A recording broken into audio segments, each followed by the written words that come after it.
వారాహి నవరాత్రుల సందర్భంగా 150 మంది ఋత్వికులతో సహస్ర చండీ మహాయాగం సంప్రదించండి. నమస్తే, వెల్కమ్ టు సుమన్ టీవీ. నేను పద్మిని. ప్రస్తుతంతో పాటు ప్రముఖ ఆధ్యాత్మికవేత్త, ప్రముఖ న్యూమరాలజిస్ట్, లక్ష్మీ నరసింహస్వామి ఉపాసకురాలు శ్రీమతి స్రవంతి గారు మనతో పాటు ఉన్నారు. మాట్లాడదాం. నమస్తే అక్క. నమస్తే పద్మిని. అధిక మాసంలో చాలా అధికమైన అద్భుతమైనటువంటి రోజులు వస్తున్నాయని చెప్పుకోవచ్చు. 13వ తారీఖు శని త్రయోదశి వస్తోంది అక్క. సో శని భగవానుడు అనుగ్రహం కోసం శని త్రయోదశిని చాలా విశేషంగా వినియోగించుకుంటూ ఉంటారు. ఈ అభిషేకాలు చేసేటి మేము అన్నీ తెలిసినవే. మరి ఏం చేయాలక్క? ఆ రోజున అధిక మాసంలో వస్తోంది కదా, ఇంకా ఎక్కువ అధిక ఫలితం కోసం ఏదైనా మంచి విధానం చెప్తారా శని త్రయోదశి నాడు ఆచరించుకోవడానికి? తప్పకుండా చెప్తాను పద్మిని. శని త్రయోదశి అనగానే మనకి ఈతి బాధలన్నీ కూడా, అంటే శని భగవానుడి వల్ల కలిగే బాధలన్నీ కూడా తొలగిపోతాయి అని మనం చెప్పుకోవచ్చు. ఇందులో ఒక చిన్న మర్మం ఉంది. శని భగవానుడి వల్ల బాధలు అని అంటే మనం చేసుకున్న పాపకర్మాల ఫలితమే ఆయన రిజల్ట్స్ ఇస్తాడు మనకి.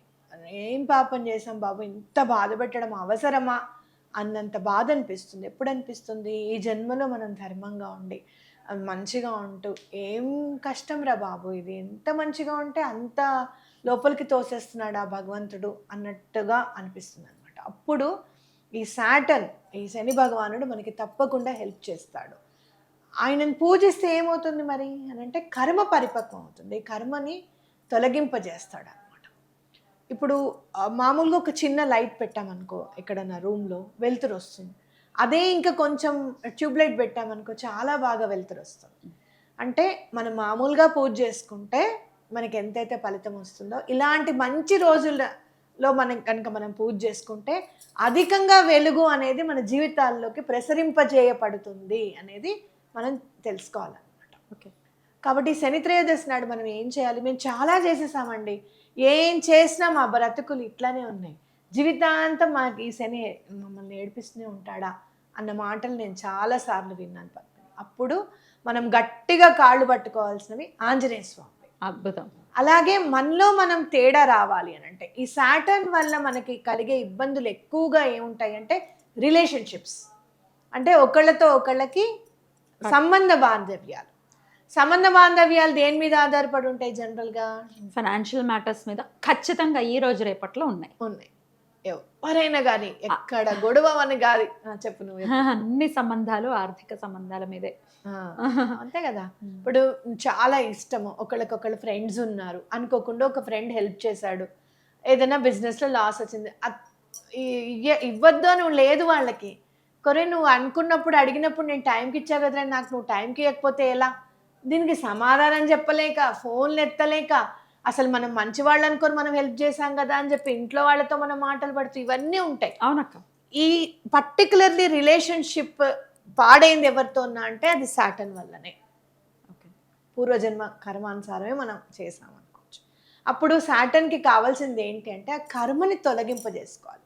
కర్మని తొలగింపజేయడానికి ఫర్గివ్నెస్ టెక్నిక్ చాలా బాగా పనిచేస్తుంది. ఓకే. అంటే ఏంటక్క ఫర్గివ్నెస్? ఇప్పుడు నేను నిన్ను ఫర్గివ్ చేయమని అడిగాను, నా దగ్గర లేవు, నేను ఫర్గివ్ చేయమని అడిగాను అనుకో, please forgive me Padmini, I'm sorry, please release me, I'm forgiving you, I'm releasing you. తెలుగులో చెప్పాలి అని అంటే పద్మిని నన్ను క్షమించు, వేరే పేరు చెప్పండి. మన మహేష్ పేరు తీసుకున్నాం. మహేష్ నన్ను క్షమించు, 3ంటికి వస్తానని చెప్పి 3:00 వచ్చాను. Good one. మా కెమెరామెన్ మహేష్ అంటే నన్ను వదిలే, ఓకే, నన్ను రిలీజ్ చేయి ఈ నుంచి. అలాగే నేను కూడా నిన్ను క్షమిస్తున్నాను, నేను రిలీజ్ చేస్తున్నాను. ఏమో ఒక 1/2 గంట లేట్గా వస్తే ఇంత ఇబ్బంది పెడతావా అలా అనుకోను అనమాట. లైట్ వేలో చెప్తున్నారు. సో ఒకవేళ మనిషి లేరు, ఒక్కొక్కసారి సందర్భాలు ఎలా వస్తాయంటే మనం పశ్చాత్తాప పడతాం, కానీ అది అందుకోనంత దూరంలో ఉండొచ్చు మనుషులు. అవును, వాళ్ళ వరకు కూడా వెళ్ళిపోతుంది. మనం పితృదోషాలకి పూజలు చేసుకుంటుంటే ఎలా అయితే వెళ్ళిపోతాయో, శ్రవంతి గారు అంటే శ్రవంతి గారే అలానే వెళ్ళిపోతుంది అక్కడికి. కరెక్ట్ గా చెప్తా. నువ్వు మనస్ఫూర్తిగా ఏదైనా చేస్తే అది తీసుకొని వెళ్ళి అక్కడికి చేరవేయాల్సిన పని ఎవరిదయ్యా అంటే పంచభూతాలది. నేను గట్టిగా నమ్మేది ఏంటంటే పంచభూతాలు ఎటువంటి పరిస్థితుల్లోనూ మనుషులకి అనుకూలంగా పనిచేస్తాయి. అన్నెసరీ అంటే వాటిని డిస్టర్బ్ చేయకుండా ఉంటే చాలు మనం, అవునా? కాబట్టి వాటిని బేస్ చేసుకొని నువ్వు ఒక చెట్టుని నువ్వు ఆ మనిషి కిందకి అనుకుని ఆ చెట్టుకి ఒక చిన్న పూల చెట్టుని తీసుకొచ్చి పెట్టుకొని నువ్వు కొంచెం ప్లీజ్ ఇది నాకు వాళ్ళకి నా సారీ అందించు. నువ్వు అందించావు అంటే కనుక ఒక 2-3 రోజుల్లో నేను కొత్త మొగ్గను చూసి పువ్వును చూడాలి అని అనుకో, ఖచ్చితంగా పూలు వస్తాయి. అమ్మా వింటుంది, అయితే వింటుంది, తప్పకుండా వింటుంది. మనిషి చాలా ఇవాళ రేపైతే చాలా యాక్సెప్ట్ చేయటం, తప్పును యాక్సెప్ట్ చేయటం అనేది మరి ఎంతవరకు ఉందో మనిషిలో అనేది ప్రశ్నార్థకంగా మారింది అక్క. ఎంతసేపు నేనేం తప్పు చేయలేదు, అవతల వాళ్ళు ఇలా బిహేవ్ చేయడం వల్లనే నేను అట్లా రియాక్ట్ అయ్యాను అని సమర్థించుకోవటం అనేది చూస్తూ ఉన్నా. అసలు ఎట్లా తెచ్చుకోవాలి? నా తప్పు ఉందని నేను ఒప్పుకోవడం ఎట్లా తెచ్చుకోవాలి? అసలు ఒప్పుకోవడము అని అంటే నేను ఎందుకు అలా చేశానో తెలుసా? వాళ్ళు అలా చేశారు కాబట్టి. ఎగ్జాక్ట్లీ ఇదే వచ్చేస్తుంది ఫస్ట్. వాళ్ళు అలా చేశారు కాబట్టి నేను ఈ ఫేజ్ని నేను ఏం చేయకుండా నేను కామ్గా ఉండి వాళ్ళు ఏం చేస్తున్నారో కేవలం అది మాత్రమే అర్థం చేసుకున్నాను కాబట్టి ఈ రోజున నేను ఇక్కడ ఈ పొజిషన్లో ఉన్నాను. మీకు తెలుసు కదా, లేదు అని అంటే వాళ్ళు రోడ్డు మీదకి వస్తే నేను రోడ్డు మీదకి వెళ్ళాల్సిందే. నేను రోడ్డు మీదకి వెళ్ళకుండా నా ఇంట్లోనే ఉండి జస్ట్ ఫర్గివ్నెస్ టెక్నిక్ చేసుకుంటూ, భగవంతుడా నేను ఏం పాపం చేశానో నాకైతే తెలీదు, ఈ కష్టం నువ్వు తీసుకొచ్చావు అని అంటే నేను ఎప్పుడు ఏం చేశాను కాబట్టి నన్ను క్షమించు, నన్ను రిలీజ్ చేయి వాళ్ళ దగ్గర నుంచి అని చెప్పి నేను దండం పెట్టుకోవడం జరిగింది. అదే కాబట్టి ఎప్పుడైనా ఒకటి గుర్తుపెట్టుకోవాల్సింది ఏంటి అని అంటే, నీకు చెప్తాను చూడు, నేను వంట చేశాను, నేను ఏం చేశాను పాపం చెప్పు? వంట చేశాను అంతే కదా. నువ్వు తెలియకుండా ఎన్నో క్రిమికీటకాదుల్ని చంపేస్తున్నావు. దానికి పరిహారంగా ఏం చేయమన్నారు మన వాళ్ళు? మనం అన్నం అగ్నిహోత్రానికి సమర్పించమన్నారు. కొంచెం అన్నం తీసి స్టవ్ మీద కాస్త వేయండి మెతుకులు అని చెప్పి చెప్తున్నాం మనం. ఇప్పుడు మనం ఏం చేయలేం, మనం ఏం తప్పు చేయలేదు అక్కడ, మనం వంటే అయితే జరిగింది. అలా మనకి తెలియకుండా జరగచ్చు. ఒక్కొక్కసారి ధర్మం చేస్తూ కూడా ఇంకొకళ్ళకి హాని కలిగించవచ్చు. చేయాల్సింది ధర్మమే.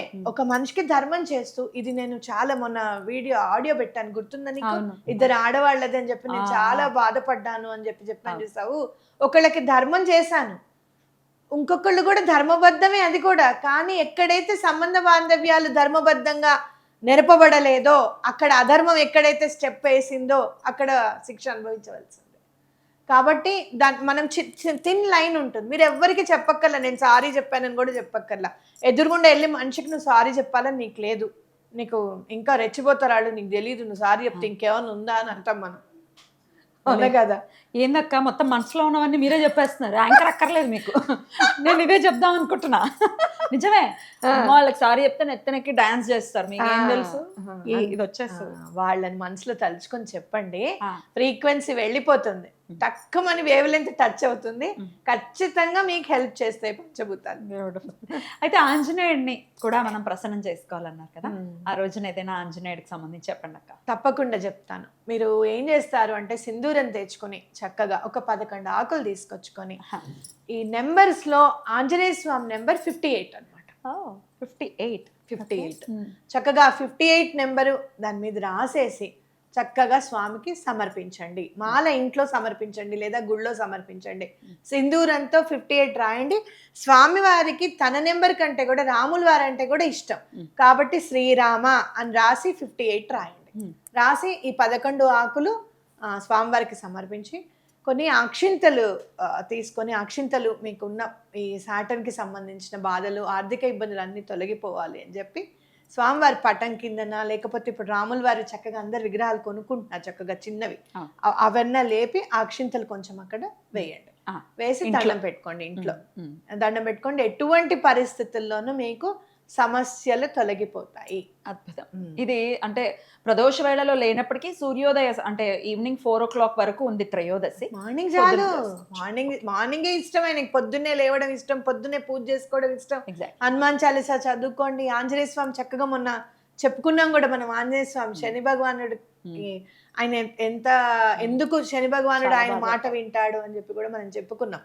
కాబట్టి తప్పకుండా ఎటువంటి పరిస్థితుల్లోని ప్రాబ్లం సాల్వ్ అవుతుంది. రైట్ అక్క, చాలా అద్భుతంగా తెలియజేశారు. ఖచ్చితంగా ఆ తర్వాత ఆ తమలపాకులను ఏం చేయమంటారు శ్రీరామాను రాసినవి? ఇంట్లో పెడితే కనుక మళ్ళీ గుమ్మానికి పెట్టుకోండి చక్కగా, ఆ. అవి ఎండిపోయేదాకా. అవి ఎండిపోయిన తర్వాత నిర్మల్. ఒక మామూలుగా కవర్ లో వేసి చెట్టు దగ్గర వెళ్ళి ఎక్కడైనా వేసేసేయండి, తొక్కని జాగాలో వేయండి. ఓకే, అద్భుతం అక్క, చాలా బ్యూటిఫుల్ గా ఎక్స్ప్లెయిన్ చేశారు. చక్కగా యూటిలైజ్ చేసుకుంటాము ఈ శనివారాన్ని. Thank you so very much అక్క. నమస్తే. శ్రీ రామ లక్ష్మణ జానకి జై బోలో హనుమాన్ కి జై.